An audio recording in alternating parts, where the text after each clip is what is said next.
Well, in less than a month from now, precisely on May 29, 2015, Nigeria's current president, Goodluck Jonathan, will cease to be president, having lost the presidential election to former head of state and military leader Muhammadu Buhari. But in these last few weeks, he has continued to preside. He has fired the Inspector General of Police, replacing him with an acting Inspector General. He has appointed former governor of Anambra State in the southeast region of Nigeria, Peter Obi, as the new chairman of the Securities and Exchange Commission. He has also fired the boss of the NHIS, that's the National Health Insurance Scheme, and ordered the release of a report on an audit on Nigeria's National Petroleum Corporation.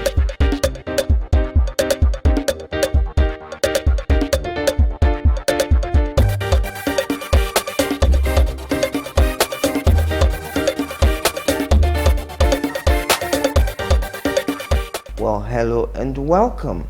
This is 60 Minutes with me, Angela Ajitumobi. Thank you for joining me on the program today.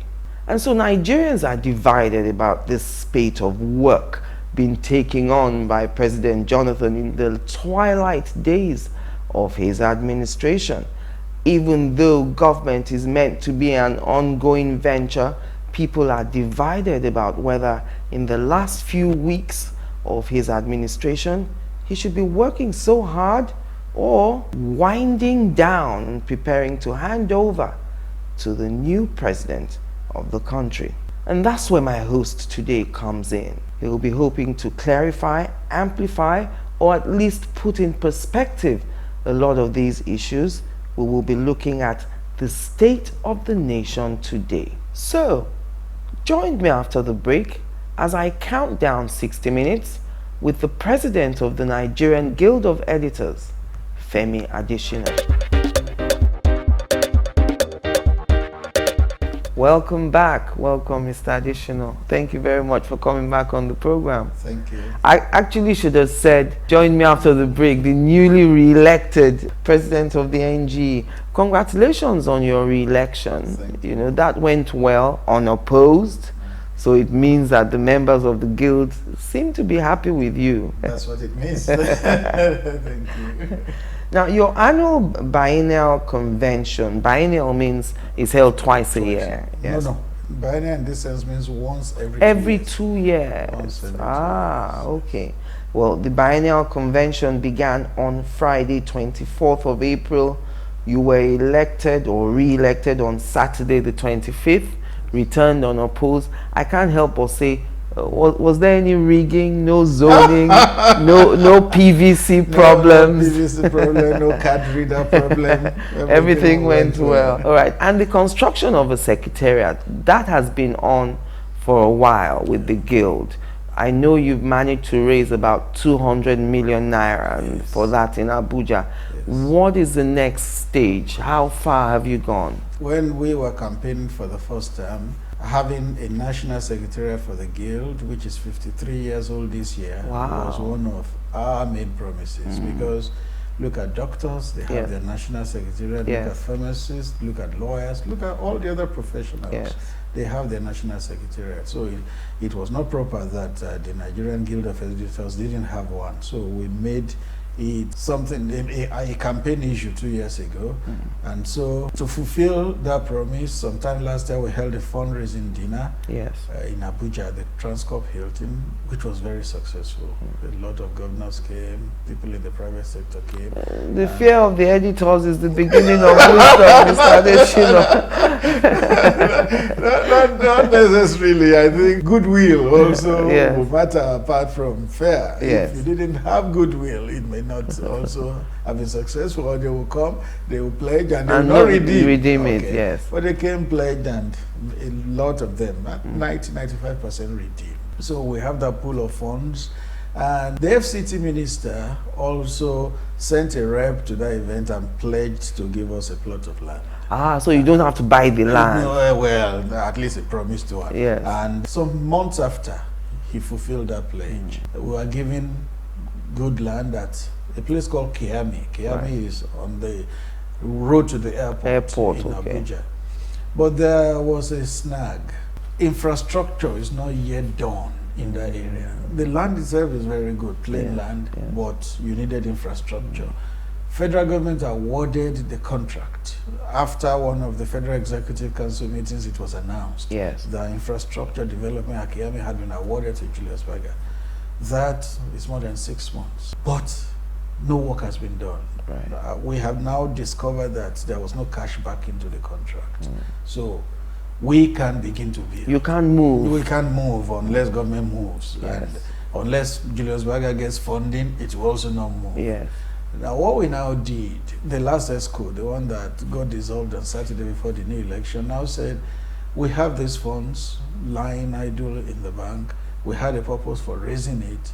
Let's then look towards Lagos. Buy a property, maybe demolish and rebuild. Or if it's something good, we remodel to our taste. After doing that, we will still have some funds left. And then that's our allocation in Abuja. Whenever infrastructure is done, you can still use that. So that is where we are. I believe that getting that secretariat in Lagos is just a matter of weeks, not months. In a matter of weeks, we will be able to tell the world this is National Secretariat of the Nigerian Guild of Editors. How long is your tenure? Does the board? It's 2 years. Each. I just finished the first 2 years. I've got re-elected for another 2 years, which is the last. There's a limit on term. It's maximum of 2 terms. Okay.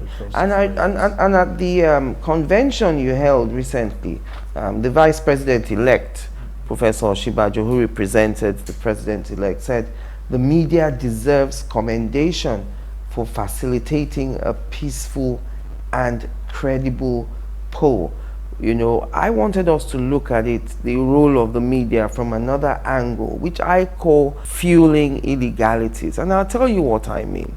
For instance, after the problem with the Nigerian Governors Forum and the emergence of Jonah Jang as the chairman of a faction of that forum, we found media, electronic and print, all addressing Jonah Jang as the chairman of the Governors Forum. If the media knows that to all intents and purposes, 16 can never be greater than 19, were we not helping the cause of the illegality by continuing to recognize and pronounce Jonah Jang as a legitimate chairman of the Governors Forum? Yes, I wouldn't quite agree with your choice of word. You said all the media. Yes. No, I don't think it was all the media. For instance, the medium where I work, we will not call Jonah Jang the president of the Governors Forum. How would you call him? We call him the factional. They call them chairman, factional chairman of the Governors Forum. That's right. Okay. And if we will call Amechi, we will call him factional chairman, because you want to be neutral. Yes, and truly after the election, that body became factionalized. Right. So 16 can never be greater than 19. We also know that it was a controversial issue. Yes. So if we will refer to Amechi, we'll call him factional chairman. If we refer to Jang, we'll call him factional chairman. Yeah. If any medium calls any of them outright as chairman, maybe it's on the ownership.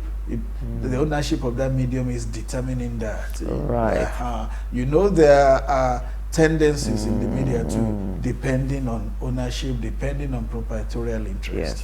If your ownership is political and it has told you lean towards this side, so these things happen, you know, in spite of what we all think. But did you think the media facilitated a peaceful and credible poll? Yes, the poll was better than the ones we've had. Maybe not June 12, 1993. That was perhaps the most peaceful we've had. Yes. In this election, there were still skirmishes. Before election itself, I think National Human Rights Commission came out to say 56 people lives had been lost before the election. And you know how many that still died during the election and possibly after. So we can't say it was 100% peaceful, but then it went better than we thought. It went better than we feared. You know that actually before the election, a lot of people had relocated. Either from one part of the country to the other, and those who could afford it had even gone out of the country. the fact that the election came, went, and we are still seated here. Yes. Because we can sit here because there's peace in the country. If we were running for shelter or running for their lives, we wouldn't be here. So I think it's something to really, really applaud and give glory to God for.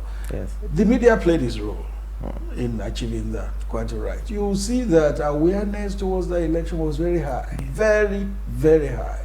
It couldn't have been done without the media. Yes. Awareness was very, very high. And voter education, the media contributed greatly to it, sensitizing the voters, everything, the media did well. Yes. Of course, there was a downside also. Some people talked about hate campaign. Yes. What vehicle did they use? They used the media. They used the media. Yes. So that was the downside of that campaign. Yes. And what does the guild do with things like that? When you have hate campaign, do you have any role to play? You know that the NBC, for instance, will sanction TV stations who carry those sort of hate material. What does the guild do in such an event? The guild is not regulatory. Right. It's not regulatory. We are just an association of editors. Right. The best we can do is some peer review. If we think we have seen something not properly done by one of our colleagues, we can call and say, look at this again. Right. Yes, can't it be done this way, that way? But at the end of the day, we don't have authority to censure. At best, we can say, for unprofessional conduct, maybe stay aside from the guild for a while. Yes. But we will not be able to do more than that. There are other regulatory authorities which are vested with such power. For instance, I think there were some excesses, quite a lot of excesses in the print, but the ones in the broadcast were worse. Particularly, we know, we wouldn't mention names, but we know 2 stations that really, really, really thrived. Went all out. All out on that hate campaign. And I think the NBC should have intervened, but I also understand why the NBC couldn't intervene. Why couldn't they intervene? Because they are answerable to government. They are answerable to government. Whether we like it or not, government appointed the DG. Second guessing, we can't throw that away. You can't. Okay. It will have to take a very strong and independent-minded and possibly suicidal DG to intervene at that time. He will be intervening at the risk of his job and possibly his life. These are very serious issues.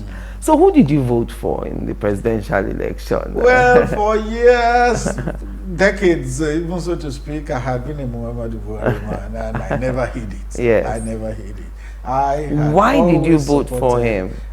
Because when he was military head of state, I was a university student. I knew the state of the country before he came in.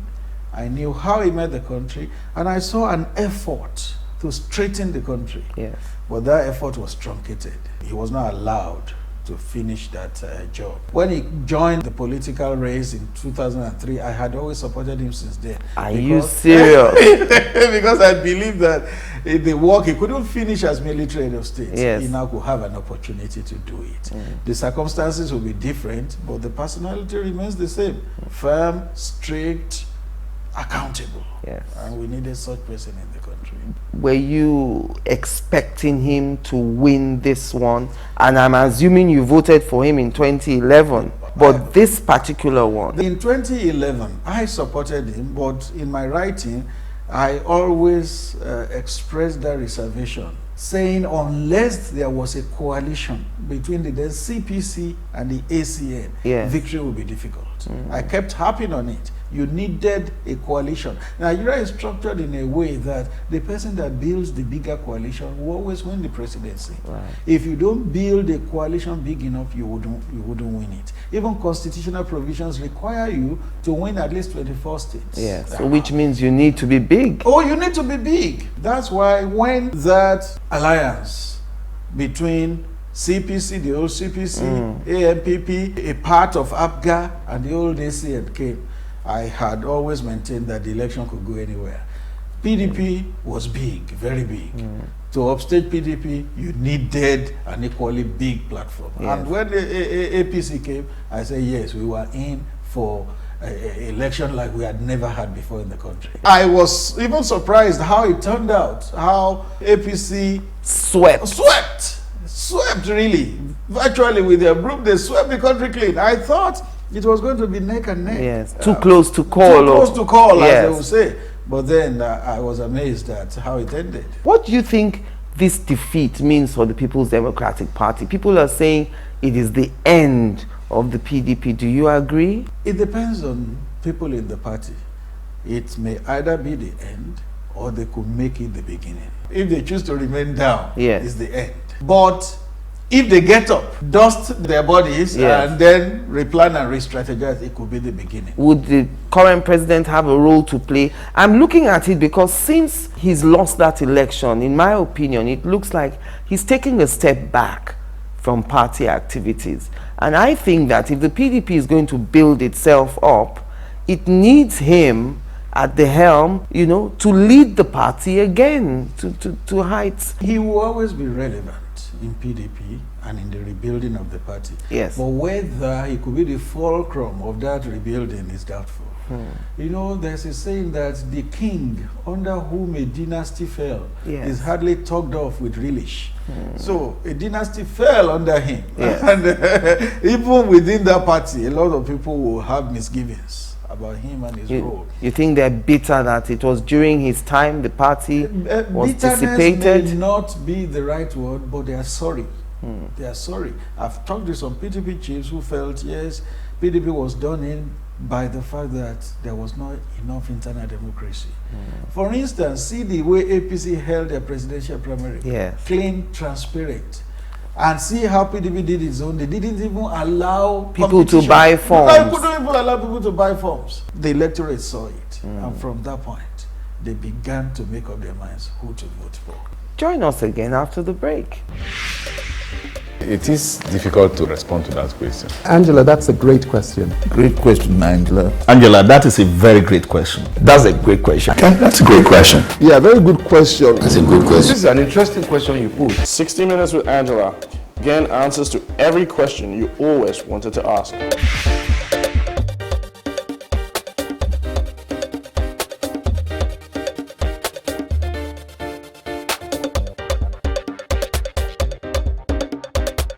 Welcome back. If you've just joined us, it's 60 Minutes with me, Angela Ajitumobi. On my hot seat today, the newly re-elected president of the Nigerian Guild of Editors, Femi Adesina. Now, I was of the opinion that President Jonathan shouldn't have contested in 2015. That is my opinion. I'm saying it on air now, yes, but I had always refrained from saying it. Yes. But that is my private opinion. He should not have run in 2015 for many reasons. Yes. One, he came in 2011 by, I use this word carefully, by subverting, yes, the power rotation arrangement of his own party. He came, but people say, what is 4 years in the life of a country? Let's, yes, allow him. So he went. And he had used his own mouth to say it, that he was going to run one time. But he kept denying that. But there are clips. There are clips that have been played back. There was one from Addis Ababa. Yes, yeah, Ethiopia. So there are clips that have been played back. There was a statement, even by his spokesman, released then, saying he was going to be a one-time president. There are people he pledged to. Former President Olusegun Obasanjo is one of them. So why did he renege? I think one very important thing about leadership is trust. You should be able to trust the person that leads you.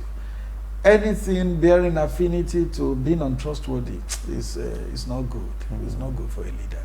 So, running 2015 election ab initio was an error. He would have exited better. History will have positioned him better if he didn't run for that election. But then, let's also understand, his own people from the South, yes, urged him to run. He was going to be an enemy of his own people if he didn't run. From that perspective, we also understand why he did. But then he should not have denied that he promised to do one time. He did promise. Is Goodluck Jonathan your hero, like many people have said, for conceding defeat even before the full collation was achieved? No, it would be hypocritical of me, yes, to come to say now that Goodluck Jonathan is my hero. He had never been. He had never been, and yes, he is still not. I have nothing against him personally, but I hold strong opinions about his role in the governance in Nigeria. What are those opinions? My opinion originally was that he should have respected the power rotation agreement of his party. Did he know about it? Oh, not just know about it, he was a signatory to it. There was a document circulating then. I think on that document he is either signatory 33 or 35. Right. When the PDP was fashioning his power rotation agreement, all the governors signed. He was deputy governor in Bayelsa then, but I think his governor, DSP Alamesia, was not around. Yes. So he represented, and he signed that power rotation agreement, which says that power will rotate between the north and the south. Was it not an excuse, though, that since Yaradua died, by no fault of anyone, you know, and he happened to be the vice president, the constitution allowed that natural transition, seamless transition. Should he be punished for taking advantage of that? No, the constitution does allow. And the decision was his own whether to run or not to run. But my reservation was that he was trying to repudiate the power rotation agreement, which he was a signatory to. Yes. He should not have done that.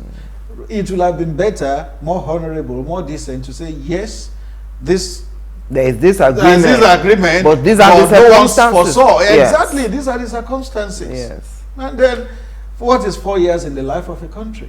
He will have been allowed to do that 4 years. But then, you came in, you did 4 years, and then you want to do another 4 years, which will have amounted to 10 years. So, I don't think the constitution anticipated anyone doing 10 years. Did not. And it was a decision he should have made, a personal decision he should have made. He's an enlightened person, the first PhD holder to be president of Nigeria. He should have made a better decision than he did. It's a good thing that he considered defeat. It's the decent thing to do. But then, is it a heroic act? No, I wouldn't say so. Because before the election, there was a pact that both candidates signed, that whoever lost will accept the result. Yes.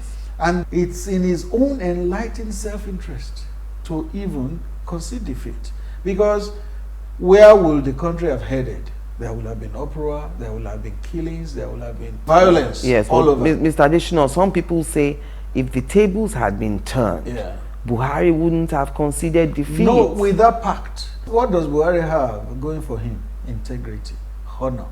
Having signed that pact, if the election was free and fair, I'm sure he would have accepted it. And he said it severally. I remember that when the hate campaign was at its peak, one of his spokesmen came out to say that Buhari may be forced to renege on the peace pact he had signed. But then the campaign office came out the following day to say he will never. So whichever way it went, as long as it was free and fair, he was going to accept it. Don't forget that the panel set up in 2011 to prove the violence that attended the release of the result. The Sheikh Lemo panel said that violence broke because the PDP mismanaged its own power rotation agreement. Let's not forget that. Yes. So it was not simply, Buhari didn't instigate it. Rather, what people said was that he didn't call people to come back. Yes. So it was a mismanagement of the power rotation. Couldn't it have been heroic, especially considering that event of God's Day Orubebe, at the event where the INEC chairman was releasing results? Yes. People thought, you know, that action of Orubebe was to kickstart something else. Perhaps if the president hadn't conceded, where would we have been? Where would we have been? It's a good question. But then, like I said, it was enlightened self-interest. The president will consider himself. The question is, where would he have ended? Where would he have ended? He, the president. He, the president. Today, he's exiting honorably. In fact, some people are nominating him for Nobel Peace Award. Some are saying more UN Prize and all that.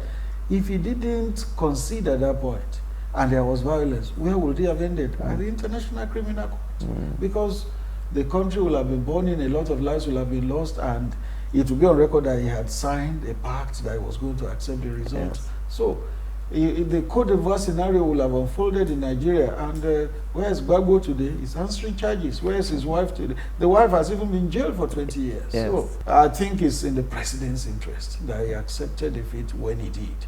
He did a good thing. Whether it's heroic, is questionable.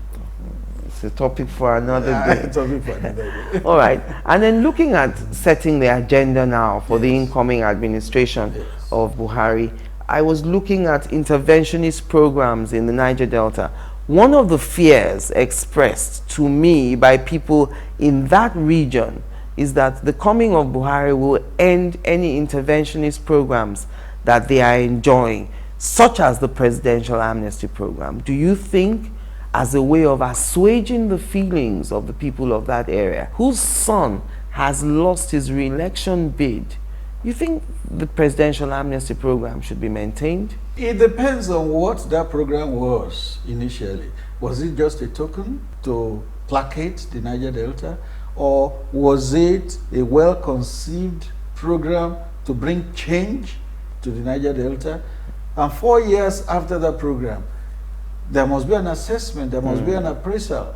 What impact has it had on the Niger Delta? Yes. If it has not had any impact on the Niger Delta itself, just having an impact on the lives of some people in the Niger Delta, selected few, then it needs to be readdressed. But I will always be for anything that will bring development to any part of the country. Yes. Should be sustained, it should be continued. Right. It may be modified, but then it should not just be cancelled because the son of the Niger Delta is not in power again. No, that should not happen. Right. Every part of the country that needs development must be attended to.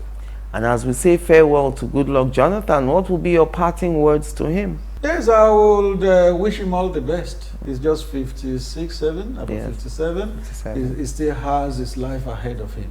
He has a PhD. He will be in demand all over the world to speak, to share experience and all that. Yes. That he could have lost if he didn't do what he did, conceding defeat when it became glaring that he had lost. Yes. So I wish him all the very best. He would always be a voice in this country. His tenure will come up for appraisal. It will come up for scrutiny. History will decide whether he did well Or not. But then he will always be a former president of this country who conceded defeat at an election he lost. And the question is, when you lose an election, what's the next thing? You go home. So as it goes on, we wish him all the best. All the best. Right. All right, so let's come to the other elections now. We've talked about the presidential election, state by state. And I want to start with Lagos State because that is where you work as well. The 2015 election in Lagos State, in my opinion, brought to the fore this question of indigenship again, and the myth often told about Lagos being no man's land.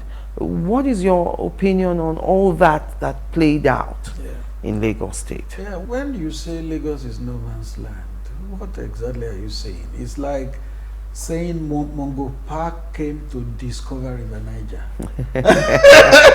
Like it wasn't there before. And like it wasn't there before. Out of all those people living around in Niger, didn't they know that the river was there? So how could you say Mongo Park discovered River Niger? So I think it's an effort to rewrite history, which is not quite good. Lagos had always been there. There are people who are sons of the soil. But because it has become a melting pot, a cosmopolitan city, a centripetal city, so to speak, people come from all parts of the country and even beyond to live in Lagos. Yes. I have lived in Lagos for 30 unbroken years. I'll call myself a Lagosian, but I'm not an Lagosian. I'm not more a so to speak. Yes. I'm still from Osun State. Yes. But I'm a Lagosian because I live in Lagos. Shouldn't you be allowed to contest elections here? Ideally, I should. But then it happened in this last election. I think 6 House of Rep seats were won by non-indigens. 2 of them Igbos, 4 of them from other there's a Deltan there yes, too. Yes, there's a Deltan. So it shows that, don't forget that Zeke almost won an election in this Lagos before. In the 1950s, Zeke was coasting home to victory. it was in the last minutes that some things were done, and then they couldn't win. Yes. So that would have been very good for our country, very good for our democracy. Anybody can win. You say that would have been very good. Yeah. You are not looking at the way it has played out lower down. Now, there's a kind of tension between the Lagosians, the real Lagosians, and the non-indigens. Don't you think we're going to see things play out in the next couple of months? Yoruba landlords versus non-indigen tenants, now looking at them and saying, visitors who want to become owners of our property. It would then depend a lot on the new governor, Akinwumi Ambode, and the APC. They may either comport themselves in a way that shows that they want to show the Igbos that they are strangers, they are settlers in Lagos, or they are part of the state. Yes. I think with what happened during the election, what the Oba of Lagos reportedly said, the tension and animosity it generated, yes, and how the election eventually ended, I think let's just allow bygones to be bygones.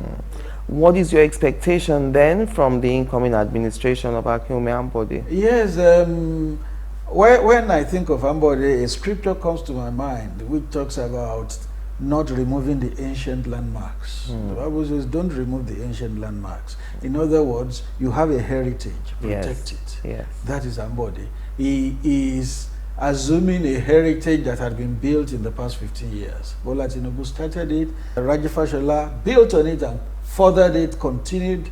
Then the way it is now on Ambode, he must ensure that he continues to build on that landmark and build very well on it. He should be careful what he uses to build. If you use hay or wood or stubble to build, it can burn. Yes. But if you use precious stones, it will stand. So he must be careful how he builds on the foundation that has been laid for him. Did you want change in Lagos? No, I supported Ambode. Why? Yeah, because of what we have seen happening in Lagos. Yes. And it was better for Lagos to have continuity. If change had come, despite the fact that Agbaje is a very good candidate. You know one thing, in 2007, yes, because I didn't know Raji Fashola before then, I didn't know what he could do. Agbaje was my candidate. Wow. Agbaje was my candidate. I just loved him. Yes. I just loved his campaign. Yes. And I know that a number of professionals were around him. Yeah, were around him. Yes. He was my candidate. He didn't win the election.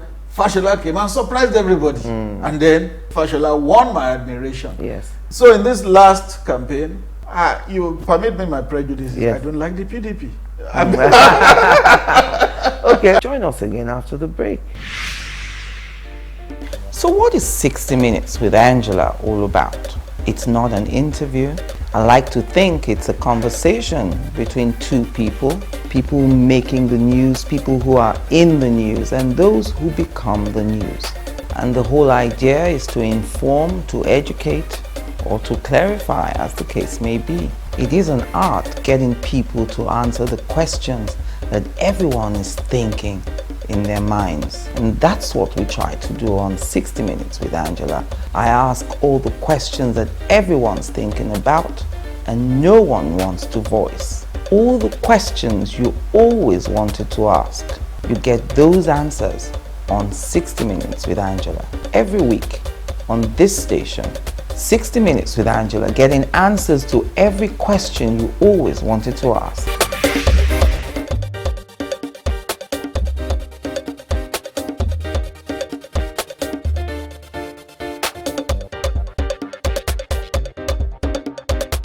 Welcome back. My concluding moments now with Femi Adesina.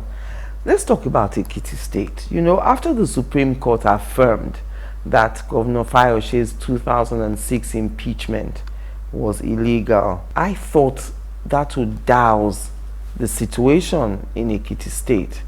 But it doesn't look like anything is dousing. And it's looking like, to a lot of people, he just may go down in history as the first governor to be impeached twice. Do you think the second impeachment will happen? If it happens, it will be very unfortunate. Because you don't get better opportunities than Fayoshe has had. You get removed from office. And you get a chance to come back on the same date. You know, he got removed October 16, 2006. Yes. He came back to power October 16, 2014. What other evidence do you need to show that God is with you? I think God brought Fayose back. If he gets impeached, it will be very sorry, and I think it would be avoidable. When he got back to power, yes, APC had majority in that house. Should have tried to accommodate them better. Yes, they should have tried rather than antagonize them. Suddenly, 7 lawmakers. It's more than 19. 19. Yes, no, that cannot be right. And 7 lawmakers approved his budget. 7 lawmakers have been doing things. They're arguing that the 7 is a quorum because the other 19 are not in the state. When they wanted to come back to the state, they were not even allowed to come in. Do you think things will change as we get nearer May 29 and President Jonathan leaves? You think Fayose will be perhaps more exposed? Let me say this. I like Governor Fayose. He's a thoroughbred grassroots politician. Yes, he is. You needed to see him among his people. I interviewed him for that election, and I can tell you, he's something, an enigma. Yeah, I like him. But I think his politics, he needs to look at it better. For instance, see the way he went all out for Jonathan. You were ready to sink with the man. And now that the man is out, you could sink. Yes. And you will be blamed. I think he should just have moderated it better. Let's see, it's democracy. Yes. We see how it plays out. But it will be quite sorry if he gets impeached the second time. All right. And in Rivers State, what do you make of that? People are talking about the discrepancies in the voting figures there. You think the election there was free and fair? Was there election at all in Rivers? I'm not INEC. INEC has made a pronouncement. In democracy, we accept it. But if you ask for my opinion, I think there was no voting in Rivers. We had reporters there. I've read all the reports. The consensus is that there really was no voting in Rivers. The results were just written. But we leave the courts to Is that why we saw the Rivers State wreck on television that day with Jega? Very confused, you know, and pretending not to see what he wanted to read? Yeah. The man was actually in a fluster. So was he conscious? We don't know. And look at the figures. Yes. Look at the turnout percentage in the election. In most places, even in the southeast, 35, 40, 50%. And then suddenly for a state to come with a figure of 95% turnout, yes, it was suspicious. It was suspicious. Now, they will also point to Kano, saying Kano came, I think, 2.9. Yeah, 1.9. Yes. 1.9. So, but that of Rivers, they didn't allow voting to take place. At least Kano voted. The Rivers didn't allow voting to take place. Why do you think they didn't allow it? Because it became a do or die. We know the influence of the wife of the president. She comes from the state. Yes. Actually, I think the movement that has culminated in change in Nigeria started from Rivers. It was that day when she had a face-off with Governor Amechi. When she took the microphone, listen to me. Yes. That was the seed that germinated into change in the country today. Because that was when the issues with Amechi began, culminating eventually in 5 governors leaving the PDP one day, led by Amechi. Yes. And so I think with the benefit of hindsight, that was when the change began to happen. And in Taraba State, many people were hopeful for a first female governor, Senator Aisha Al-Hassan. Yes. Do you think that election too went well? Well, the woman has said she will go to tribunal. We'll allow the tribunal to determine. But let's not forget the configuration of Taraba. Yes. It's more of a Christian state than Muslim. Yes. And they had always voted Christian governors. I think if Al-Hassan maybe had been a Christian, she could have won. But there was a lot of sentiment for her. At least I thought the women would drive votes for her. Yes, but don't forget that religion is very strong in politics in Nigeria. Taraba had always had Christian governors. Yes. Because the Christian population is higher. But I didn't mind having Al-Hassan as governor, I would have loved it. The first woman to have been elected in a straight election. And from the north, for and that then matter. from the north. Yes. I think she performed better than I thought she would. Her figures were 275,984 votes. Darius Ishaku of the PDP had 369,318 votes. Yeah. So she didn't do too badly. She didn't do too badly. But we since she says she's going to court, we allow the courts to determine who actually won. I want us to just briefly go back to Rivers State. Yeah. You talked about how that incident with the First Lady and Amechi, sparked off that change movement in Rivers. Do you think it was a mistake for the PDP to let Governor Amechi and those 5 governors leave the party? It was a big, not just big, a monumental mistake. It is often said that the greatest resource an organization has is the human resource. Now, when you allow 5 governors to go out of your party in one day, you are losing your human resource. Not just go out, go to join the main opposition party. You are asking to be defeated at the election.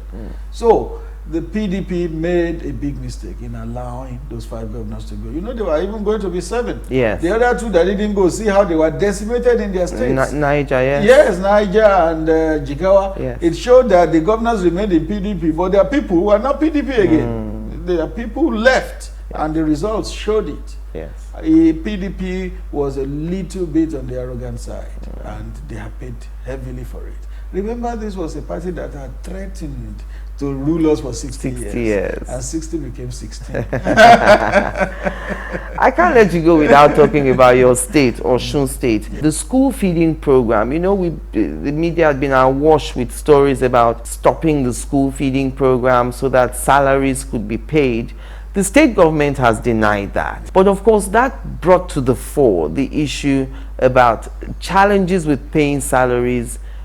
For most of the states in the last 18 months, not many people are talking about that. What do you think is happening? People were saying the federal government was withholding money for elections and stuff like that.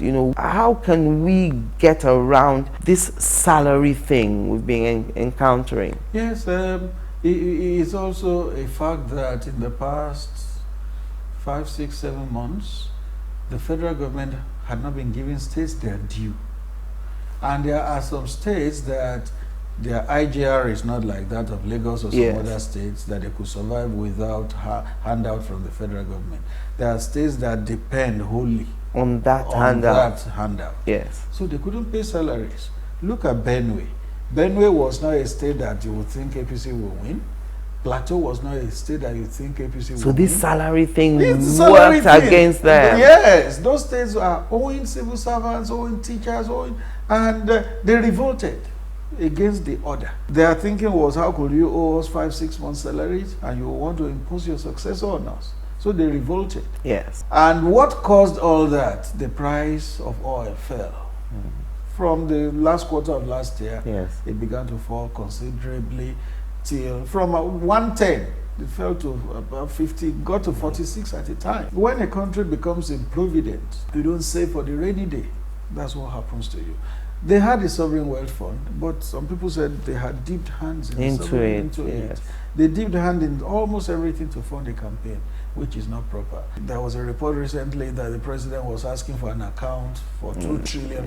Yes. The government denied it, but we knew that a lot of money went into that election, more than the electoral law allows. Yes. Yeah. So, and that money, the states paid for it because a number of them have not been able to pay salaries, Osun inclusive. And that was what brought up that issue of discontinuing the feeding program. But the state has clarified the situation. Do you think then that the incoming administration of Buhari is going to meet some things in there when they get there? I pity the man. After finally winning the election. After finally winning, he's going to meet a depleted treasury. Not just depleted, there will be plenty bills to pay, plenty debts to offset, both nationally and internationally. Don't forget that Obasanjo paid off Nigerians, paid off all our debts. The debts have piled up again. So I pity that incoming administration. But the good side is that we know the man for being thrifty, for being prudent, for being accountable. At least we know he's not going to buy private jet and Ferrari and Porsche and Lamborghinis. and Lamborghinis and all that. Well, on a final note, I wanted your opinion on someone proposing banning governors from going to the Senate, especially after a governor has done 8 years as governor. He goes to the Senate having no term limits whatsoever. So in a state where more people can come forward to participate politically, you have one man who sits as governor for 8 years, and then he's in the Senate for 8, 12, 16 years. Should that be looked at from the point of the law, or we should leave it open? It will be patently undemocratic. In a democracy, you don't ban anybody from anything. Rather, allow the people to ban such people with their PVCs. As long as they keep winning at the elections, they have a right to be there. In the US, you have senators who have been there for over 50 years. They have been in the Senate. As long as their constituents continue to return them, they have a right to be there. I think it will be undemocratic to ask governors who have done 2 terms not to go to the Senate. They have every right to aspire. But if the people don't want them, please let the people show them the red card and not vote them in. And your word on the role of Asiwaju Bola Ahmed Tinubu, the former governor of Lagos State. I mean, people say love him or hate him. You have to bow to his political sagacity. I think I would say he's my man of the year. The year is just 4 months old. Into the year. Into the year, but he's my man of the year. The change that has come on the political scene would not have come with Asiwaju Tinubu. We must give it to him. Like you said, whether you are a Tinubu man or you are not a Tinubu man, you cannot discountenance the role he has played. And the choices he has made. And the choices he has made. He's been known to make good choices. He knows good materials. For instance, if he didn't back Buhari, Buhari may not have got the presidential ticket. But he saw something in the man. He knows that this man has massive following, particularly in the north. And if he throws his weight in the southwest behind him, then the presidency is won. I thought forcing Nigerians to make a choice between a Christian southerner and a Muslim northerner was very stark. And I wondered, why was the APC going for a complete opposite of the PDP's candidate? But it seems to have worked out well. It has worked out, and you have to be alive to those sensibilities in the country. I hope we'll get to a time when it will not matter again. But for now, it does matter. It does matter. Well, thank you, Mr. Adesina, for coming on the program again, and congratulations on your re-election. Thank you. As the president of the Guild of Editors. Congratulations also to all the new executive members. Some returned unopposed. Garbadin Mohammed, that's the deputy president. Sulaiman Gaya, the vice president North. Fred Fabo, vice president East. Steve Ayorinde, vice president West. Mary Atolagbe, assistant general secretary. Victoria Ibanga, the national secretary, and that was the post contested. Ogbang Akwaji, the treasurer. And Funke Egbemode, the social and publicity secretary. Congratulations to you all, and we wish you all the best for the next 2 years. Thank you. Thank you. I call you the angel of the tube. So thank you. Thank you very much. And that's it for this week. Thank you for watching. I'm Angela Ajitumobi.